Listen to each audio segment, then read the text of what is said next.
Good morning. Happy Wednesday, my friend. Happy Wednesday. What's on your mind? Well, I guess I've had a bit of an epiphany. That's not really necessarily a positive one, but it's like, I feel like I've gotten clarity about this inner conflict that I have that I think a lot of moms do, where, we get told all the time, self-care, you got to put your own mask on before you can put anyone else's masks on.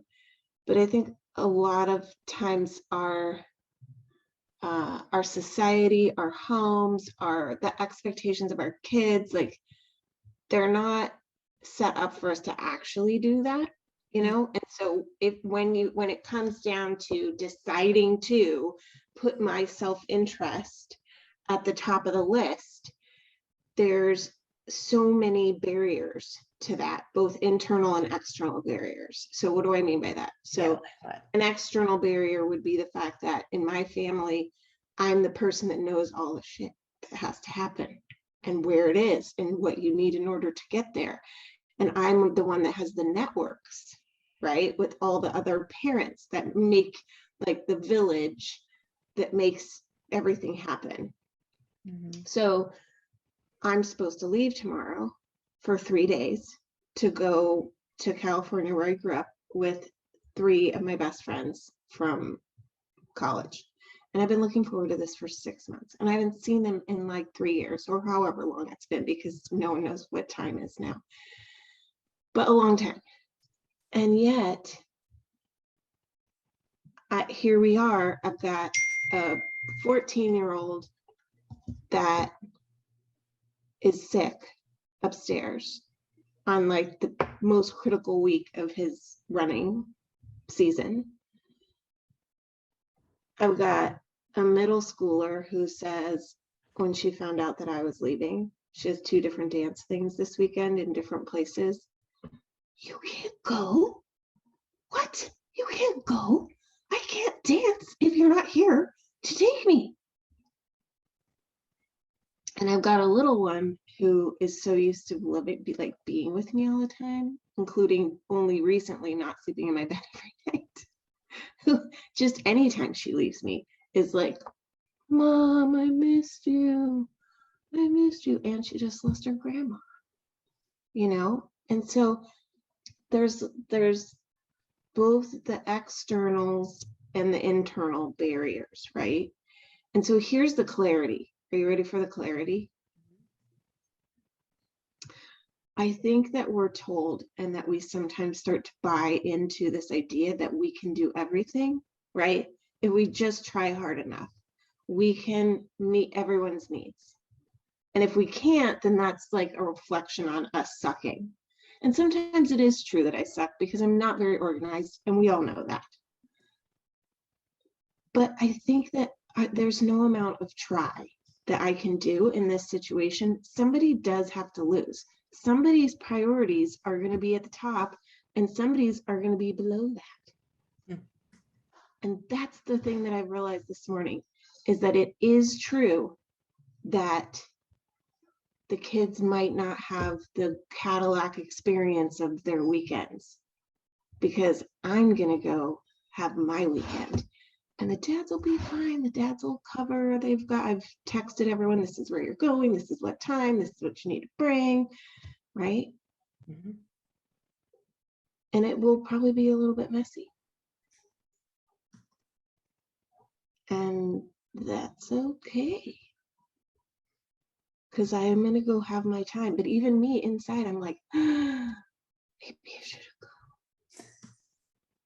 Because there's there's like the other side of that is a lot of our self-worth comes from feeling like everyone needs us. Yeah. So you got that 2 sides of that coin, is that I also have to let go of the notion a little bit that everyone, in order to function, they have to have me.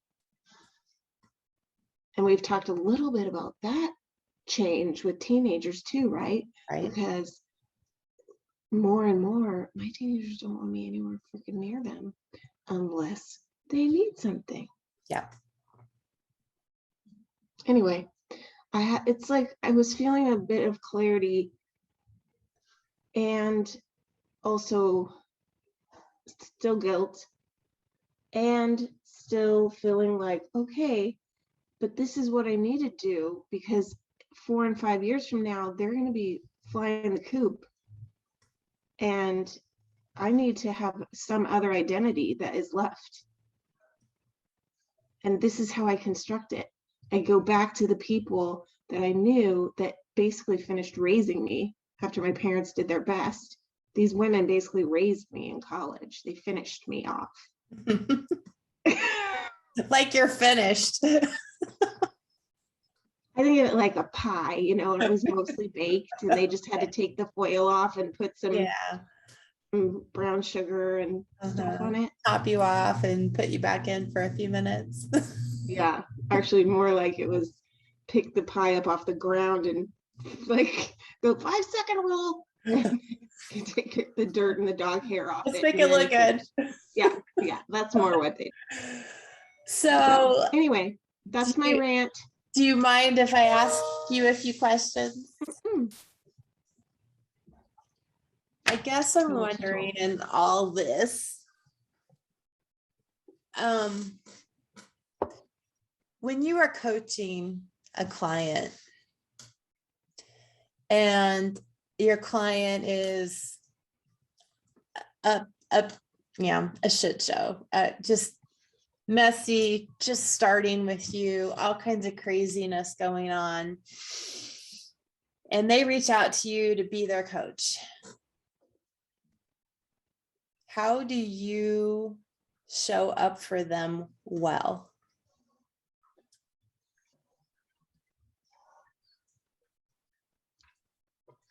Well, I think I try to make a space where they can hear those many voices and many interests, right? Because that's what you just heard from me, is like this jumble of interests and investments from different stakeholders in my life. And sometimes the mess is just all these different voices, right, coming at you. And so I think I try to make a space for them to like fine tune their listening to hear what are these different voices that I'm hearing, right? Mm-hmm. And then I think also to try to make a space to normalize that even just the state of mess of not having everything figured out, not having clarity. And then to set aside for a moment those other stakeholders and say, if you were relieved of guilt, right? If guilt wasn't a piece of the equation, what would you do? What would you do for yourself? Mm-hmm. Right? Mm-hmm. Was that like a trick to get me to get around to the point of, yeah, I'm going. Of course I'm going. No, I know what I need to do. I know you're going. Just trying to reflect on how you show up well as a coach, what you do well, and maybe what role do you take on for that other person? Mm-hmm. I think it's definitely the role of creating the space where we're not invested in anyone else's outcomes, but the clients. Okay. Right. And that also requires me to not judge whatever their outcomes that they decide that they want for themselves are. Right. Mm-hmm. So like, for example, let's say if I'm me and then there's a client that is presenting with the challenges I just shared with you. If that client decided, you know what, actually the most important outcome for me is to be there for my kids, so I'm not going to go on this trip, then I would be that person that's not going to judge their decision. Mm-hmm. Okay. And then I'm going to flip it on you. How do you view the client?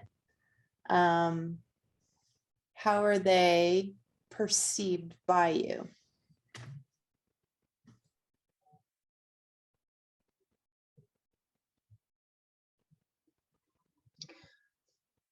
Most importantly, they are perceived by me as resourceful. They are perceived by me as somebody who is going to be okay, that they have the tools to figure out what their priorities are, and especially, you know, with support from me, they have access to the resources that they need to come to whatever decision they need to come to, or reconcile and accept what they're, you know, the trade-offs, right, of carving out whatever path forward they want to carve out for themselves. Is that always true? You see them as resourceful? Well, I think just because we're all humans, we have to manage sometimes our own story creeping in, right? And then kind of go back to, okay, what's my role here? My role is not to like cheerlead my client if they were presenting with my stuff. My role is not to cheerlead my client to be like, go take your weekend, girl, you deserve this, right? Right. That's not my job. Right. And yet my own story might creep in there, and I might be like, what, why doesn't she want to prioritize herself, right? Like she's swallowing the patriarchy principle that, you know, you have to sacrifice yourself in order to be worthy of love and attention and space, right? So then I would have to go, oh, how is my own story and my own values and judgments creeping in here? Okay, let's dial that back, right? Mm-hmm. Which is what I love about the fact that as coaches, we have supervisors. Yes. Right? To help us go, ooh, is this about me or is this about the client? And how do I need to tease those things apart? Speaking of kids, there's one that doesn't want to walk up a hill, so she needs me to drive her to the bus stop. It's a long hill, I know. A long hill. I know. Those legs are tired, especially by Wednesday. So just one more question then. Is there anything that you just brought up in terms of how clients are resourceful, even when they come to you with their shit shows saying, I need you and I can't get through this without you, and I must meet with you again tomorrow and the next day because I just can't do this? That can help apply to your kids and your husband over the weekend, as you're not a coach, but you're trying to interact with your squad in a different way.